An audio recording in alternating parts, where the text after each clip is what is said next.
Hi, I'm Liz, the hospital administrator here at Lock Haven Veterinary Hospital, and today I'm here with Dr. McIntosh to talk about cat nutrition.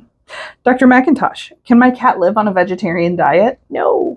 Cats are obligate carnivores, which means they have to have the protein and meat to survive. So they cannot live on a vegetarian diet, and we don't want to try them on it. Is wet food more nutritious than dry cat food? So more cats than not don't drink a lot of water, and so they kind of run on this razor's edge of being dehydrated or not being dehydrated. And so getting a cat regular wet food can help with that moisture content. And give a cat a little bit more hydration than it would get otherwise in dry food. So I usually say a combination of the two is the best option. And then certainly if they need a specific diet. Are prescription diets better for my cat? So if your cat has a medical issue, if your cat is prone to certain medical issues, your vet may prescribe a prescription diet that is specific for that medical condition. If you do not need a prescription diet, those diets tend to be restricted in certain things. So we want to make sure we're having that conversation with our vet to make sure that we're not feeding something that our cat's not going to do well on.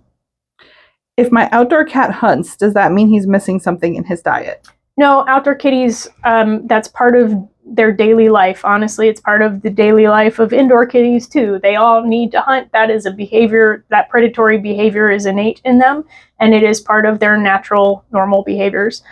So hunting and eating the things that they hunt or bringing us the things that they hunt doesn't mean that they want that. It just means that they're having a good time and being cats. Their nutrition doesn't really have much to do with that. Will human food make my cat overweight? There are a lot of things that make cats overweight, and most of it is that they don't get a whole lot of exercise because we're not taking them on walks like we do dogs. And we stop playing with cats sometimes at certain life stages when they are not feeling it anymore. So it's not so much the food that we're feeding them. Sometimes it's the amount that we're feeding or the fact that we're feeding without a schedule that'll make a cat overweight. Will free choice feeding my cat make them overweight? So free choice feeding does cause some problems depending on what kind of cat food we're dealing with. Schedule feeding or meal feeding is definitely more ideal because then we know how much the cat is actually eating. We know whether or not they're eating the right thing, what we put out for them, and certainly we can control how much they're eating and portion control a little bit better. What are some other myths about cat nutrition that you hear as a veterinarian?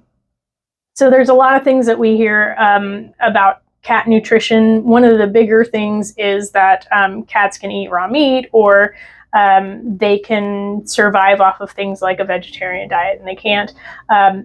Protein in a cat's life, over the course of a cat's life, you need high protein in kittens, you need moderate protein in adults, and you need lower proteins in senior cats because their kidneys just can't handle it anymore. So when we feed a cat a really high protein diet all its life, we may be putting a lot of stress on the kidneys. So that's one of the things that we see on a regular basis is some of the boutique diets out there have a really high level of protein because they think that's what all cats need. And in certain life stages, that may change. Thank you, Dr. McIntosh. Thanks, Liz. If you have any questions about your cat's nutrition or your cat's health, you can give us a call here at Lock Haven Veterinary Hospital, and we'll get you in to see one of our vets.